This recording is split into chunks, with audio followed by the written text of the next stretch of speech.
So check it out.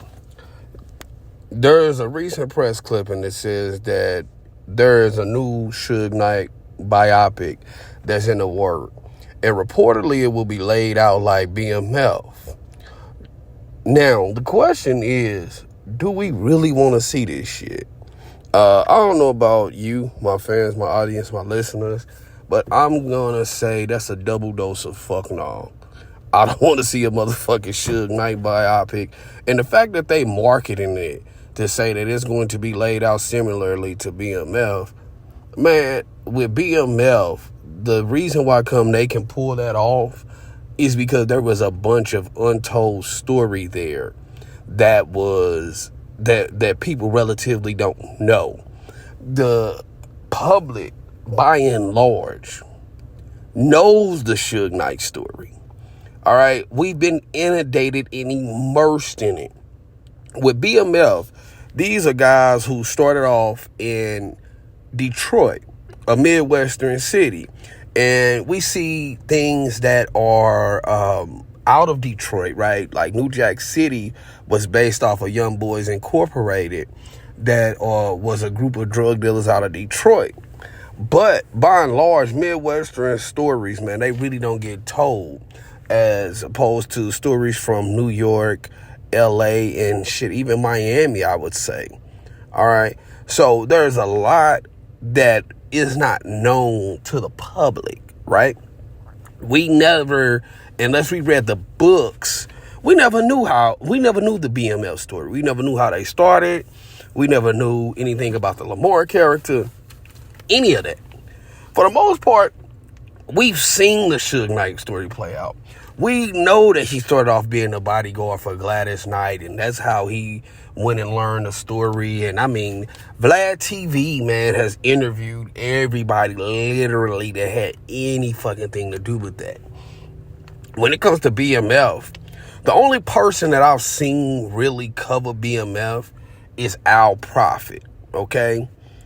Now, if you don't know who Al Prophet is, you're going to look up YouTube, going to look up Facebook, and just do Al Prophet BMF and see what comes up. That's ALPROFIT.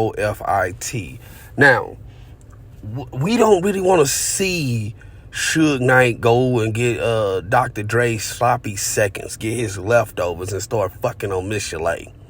We don't want to see that. I'm sorry, man. We just don't want to see that. We don't want to see Tupac running across the casino and hitting Orlando Brown and then getting shot. We don't want to see that. We don't want to see him screwing artists out of deal. You know, you screwing Danny Boy out of deals, and him becoming gay, and you having people beat up and pistol whipped and shit inside of Death Row Studios. It's not a story that you can champion yourself behind. Nothing about the Suge Knight story can you champion yourself behind, bro. This is the story. This is not a poetic dissonance, right? He didn't have a poetic downfall. This is a story about somebody that mismanaged a fortune and you lost Death Row to a toy company in court.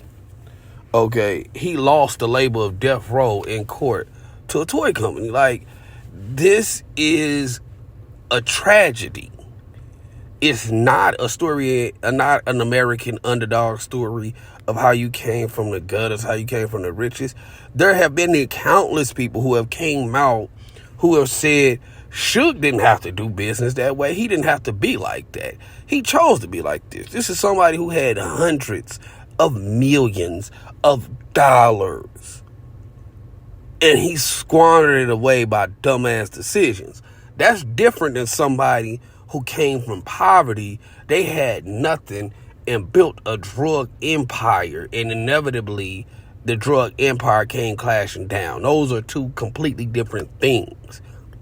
This is somebody who chose stupidity and self-loathing over sound reasoning and advice to promote a gangster lifestyle. No, this is not it. And also, we don't want to see a TV series about this. What do we need a TV show for?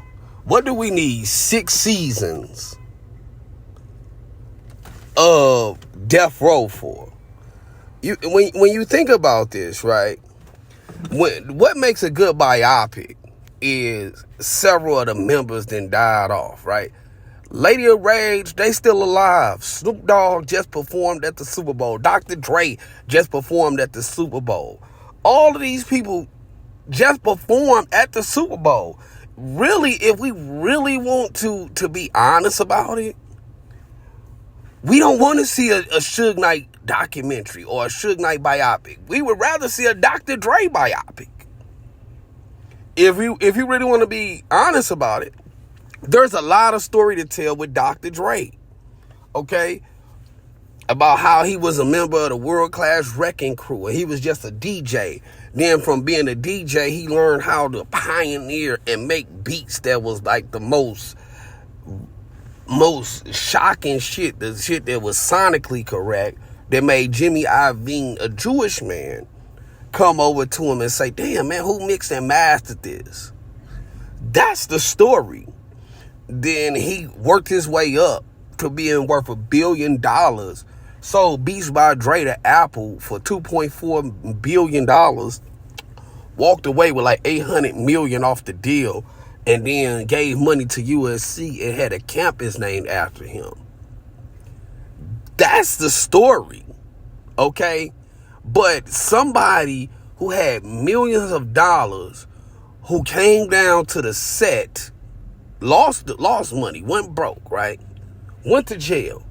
Came down to the set of the Straight Outta Compton movie and ran somebody over in a truck, and now you sitting in jail for 27 years. That is not something that folks should champion. And whatever exec is going to greenlight this shit, they need to be fired, okay? They need to be fired. What is there left to tell, okay? They did a series called Unsolved, right? They told the story of the Tupac and the Biggie shooting. We had Straight Outta Compton, okay? Straight Outta Compton told a piece of that story. We had Reggie Wright.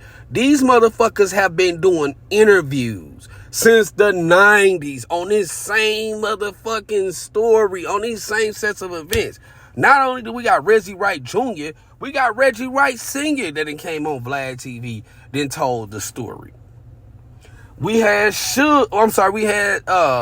Dre that then told his version of the story over the years. We had Snoop who then told his versions of the stories, man. And the mindlessness and the stupidity of this guy who they call Suge Knight, marrying Suge Knight, the stupidity of this man and this man's bad decision makers have led to the murders of 2 people, Dr. Dre and Tupac and Notorious B.I.G. And these weren't old dudes who got murdered. These was 25, 26, 27-year-olds, man. They were babies. When you really look at it, man, I grew up during the what they call the golden age of hip hop in the 90s. And growing up, I looked up to Tupac and I looked up to Biggie and I looked up more to Pac than Biggie. But this was the stuff that they got behind. This was the shit that they championed in the 90s, y'all. Now think about this. As a young guy, you don't realize how young 26 to 27 years old is. And that's how old Biggie and Tupac were when they died. But those of y'all in my audience, man, y'all on average, y'all in y'all 40s. When you look at 26 and 27 for what it is today, man, you just starting to come into your own at that age, man. Your mind is just starting to fully develop at 26 and 27 and 28 years old. I'm sorry, in your mid-20s. Fuck it, I'm messing this up, but in your mid-20s, your brain is just starting to develop, just finished developing. You're just starting to come into your own as a person.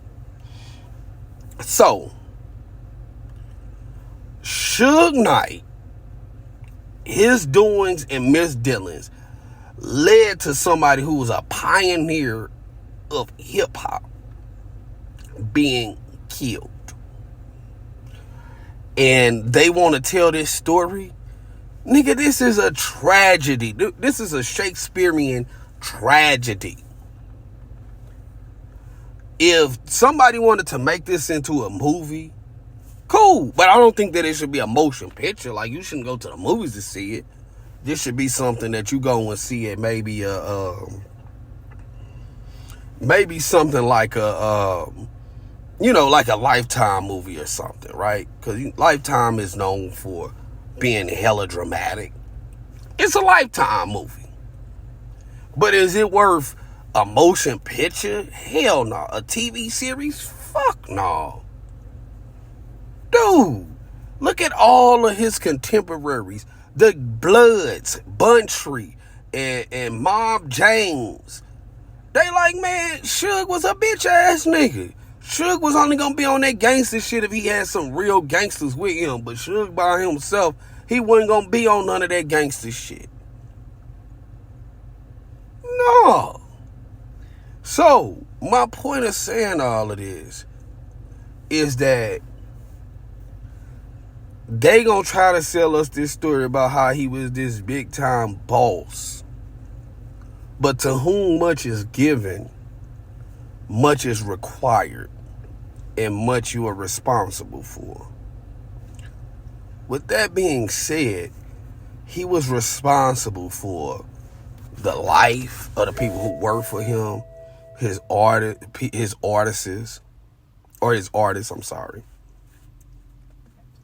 He was responsible for doing good business with his business partners. He went and had sex and had a kid with his business partner's baby mama. What type of man does shit like that? That's not boss-like behavior. That's rat behavior. They could try to write it up and dress it up on screen to show it like it's something that we should champion.